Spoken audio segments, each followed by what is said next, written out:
আসসালামু আলাইকুম প্রিয় শিক্ষার্থীবৃন্দ, আশা করি সবাই তোমরা ভালো আছো। আজকে আমরা সবাইকে ওয়েলকাম জানাচ্ছি সপ্তম শ্রেণীর গণিত ক্লাসে অংশগ্রহণ করার জন্য। ইতিমধ্যে আমরা একটি ক্লাস করিয়েছি তোমাদের প্রথম অধ্যায়ের উপর। আজকে আমরা আমাদের বীজগণিত থেকে আমরা একটি অধ্যায় করাবো, সেটা হচ্ছে আমাদের চতুর্থ অধ্যায়। অর্থাৎ অধ্যায় চতুর্থ অধ্যায়টির নাম হচ্ছে বীজগণিতীয় রাশির গুণ ও ভাগ। এই চতুর্থ অধ্যায় আশা করি তোমরা আমার ক্লাসে অংশগ্রহণ করবে এবং যে যে বাড়ির কাজগুলো দিব এই বাড়ির কাজগুলো তুমি করে ছবি তুলে কমেন্ট বক্সে দিয়ে দেবে। আসলে আমরা শুরু করি। আজকে আমাদের পার্ট হচ্ছে, এখানে দুটি অংশ আছে, একটা হচ্ছে বীজগণিতীয় রাশির গুণ আর হচ্ছে ভাগ। আমরা যেহেতু ক্লাসটা আজকে প্রথম চতুর্থ অধ্যায়ে, আজকে আমরা বীজগণিতীয় রাশির গুণ করে থাকবো এবং গুণ সম্পর্কে আমরা একটু ধারণা নেব।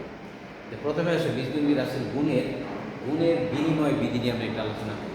আসলে গুণটা কেমন এবং গুণের কিছু চিহ্ন নিয়ে আমরা আলোচনা করি, যে গুণের চিহ্নগুলো কেমন হতে পারে এবং এখানে কিছু গুণের বিধি আছে এবং বীজগণিতের কিছু সূত্র আছে, চিহ্নের সূত্র। এই সূত্রগুলো নিয়ে আমরা একটু আলোচনা করি। তো আমরা যে চিহ্ন নিয়ে একটু আলোচনা করি, যে গুণের চিহ্নগুলো কেমন হয়। যেমন এইটা একটি গুণের চিহ্ন, এইটি বীজগণিতের এটা একটি গুণের চিহ্ন, তারপরে এইটাও একটি গুণের চিহ্ন। যদি আমি এখন এবিসিডি যে ব্র্যাকেট, এটাও একটি কি গুণের চিহ্ন ব্র্যাকেট দিয়ে। তারপরে কম্পিউটারের ভাষায় এটাও একটি গুণের চিহ্ন।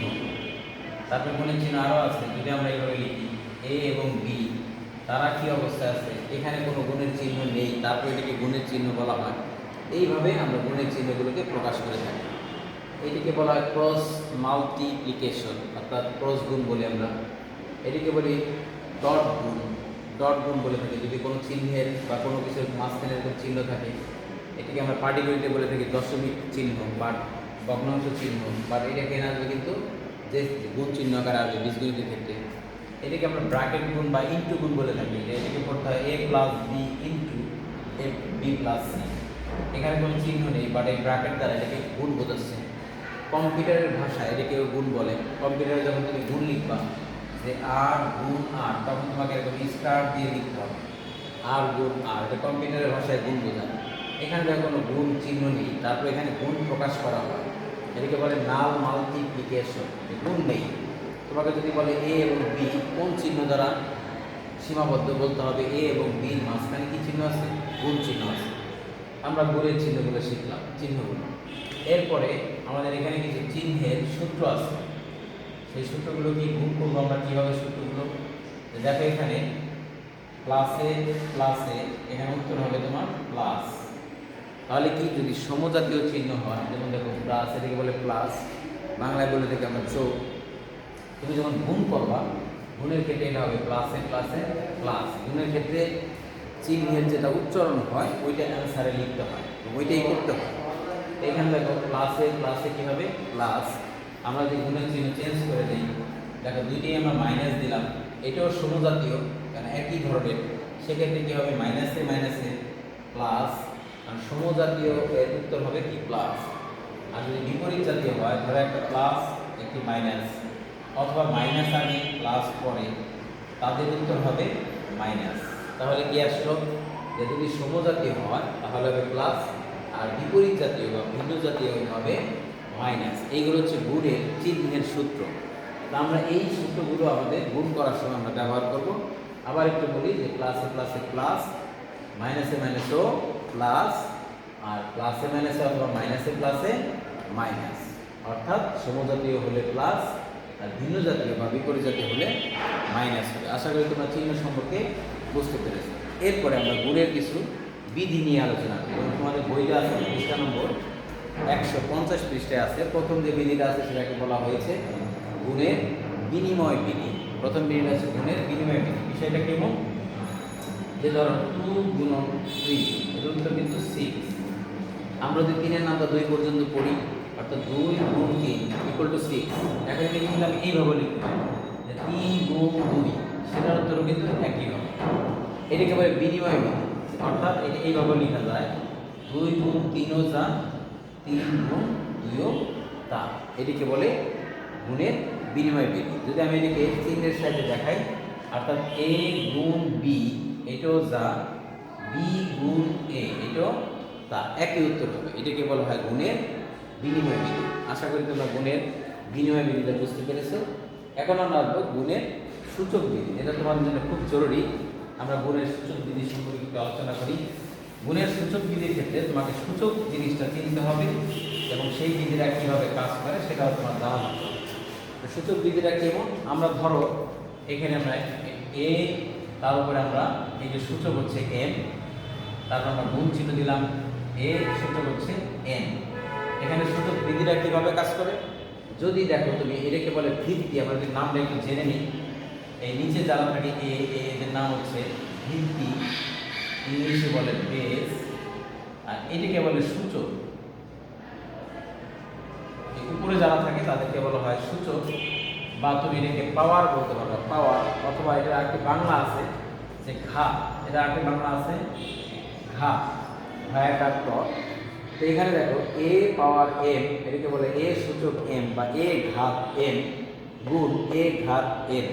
যদি এরকম গুণ অবস্থায় থাকে তখন সূচক বিধি অনুযায়ী এখানে যতগুলো ভিত্তি থাকবে সবগুলো ভিত্তি যদি একই রকম হয় একটি ভিত্তি হবে, আর গুণের কারণে পাওয়ারে পাওয়ারে যোগ চিহ্ন হবে। যতগুলো গুণ থাকবে প্রত্যেকটার বিপরীতে একটি করে যোগ চিহ্ন হবে। যদি এখানে আরও অনেক থাকে গুণ দিয়ে আমরা শুধু দেখবো ভিত্তি একই কিনা, তাহলে গুণ থাকলে যতগুলো পাওয়ার থাকবে সবগুলো পাওয়ার কী হয়ে যাবে, যোগ হয়ে যাবে। যদি এরকম অনেক থাকে, আমাদের আরও একটা এক্সাম্পল দিয়েছে M, A N, A X, A Y, এরকম ডট ডট ডট আরও যদি থাকে সেক্ষেত্রে আমরা তখন কী করব, তখন এখানে সবার ভিত্তি হচ্ছে এ, তখন এরা গুণ অবস্থায় আছে, আমরা কি করব এখানে M plus N plus X plus Y dot dot এরকম প্লাস ডট ডট যেতে থাকবে। এটা হচ্ছে গুণের সূচক বিধি। এবং গুণের সূচক বিধিকে আরেকটা আছে, সেটা যদি তুমি অন্য একটি দেখো, এর জন্য আমরা 1 নম্বর দিলাম।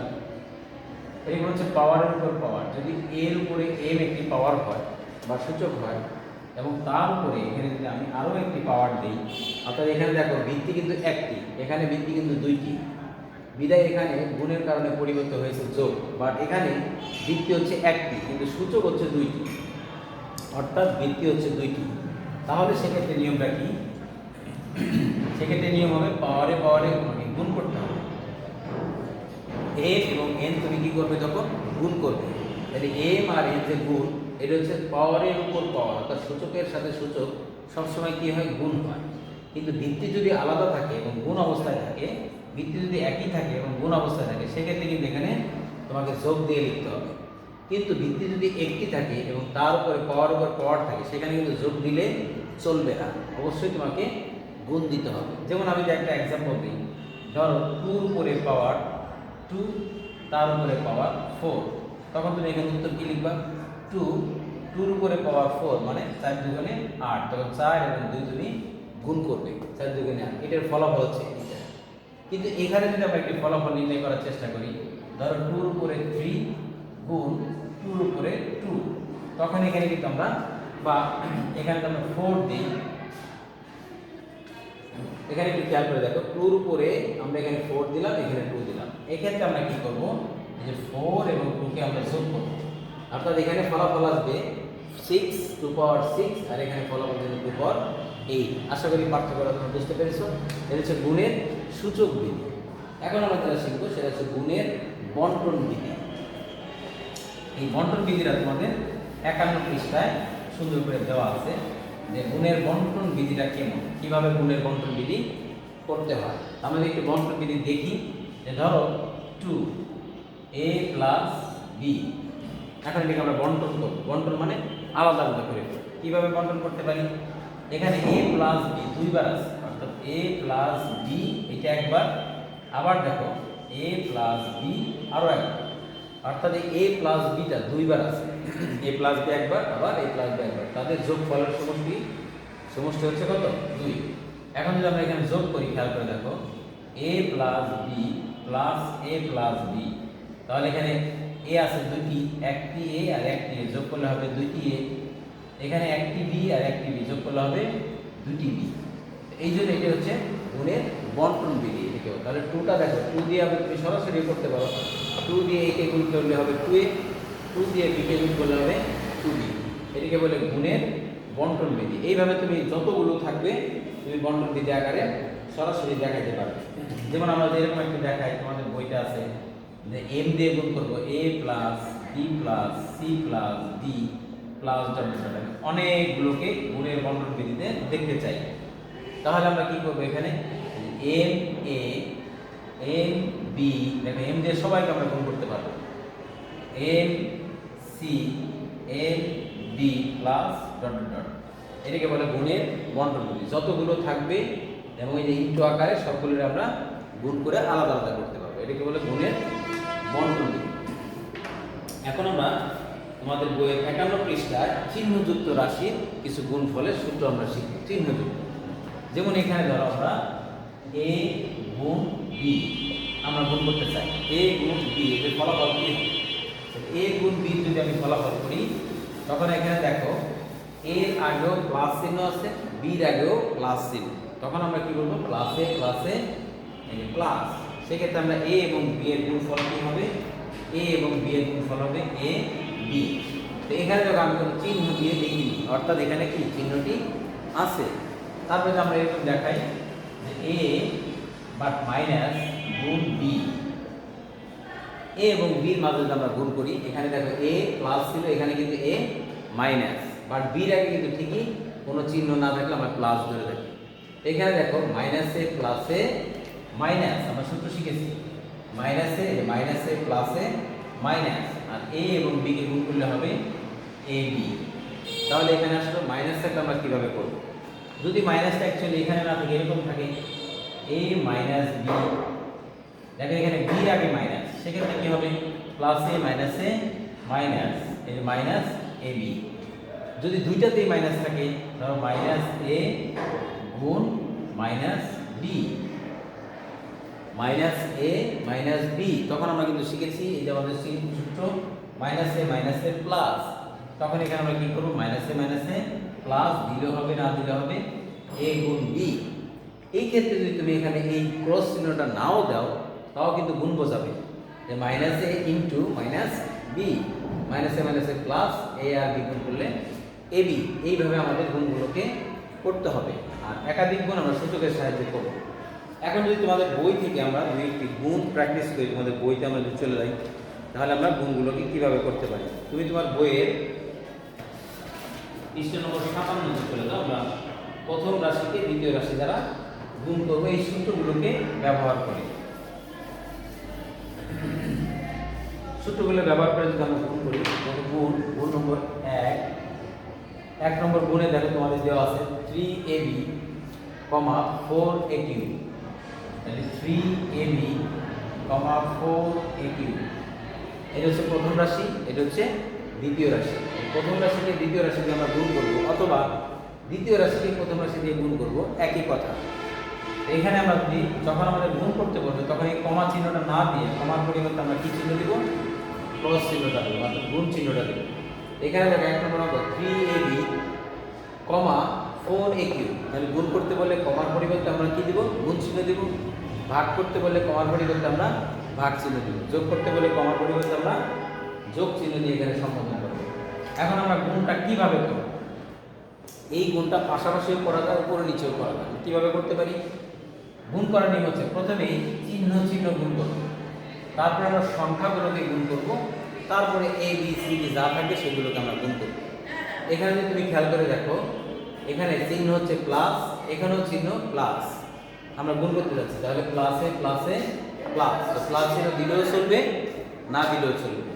চিহ্নের পরে কাজ হচ্ছে সংখ্যা, এখানে দেখো 3, এখানে হচ্ছে 4, 3 এবং 4 যদি আমরা গুণ করি, আমরা জানি 3 এবং 4 গুণ করলে হবে 12, অর্থাৎ 12। এই হচ্ছে সংখ্যা গুণের কাজ শেষ।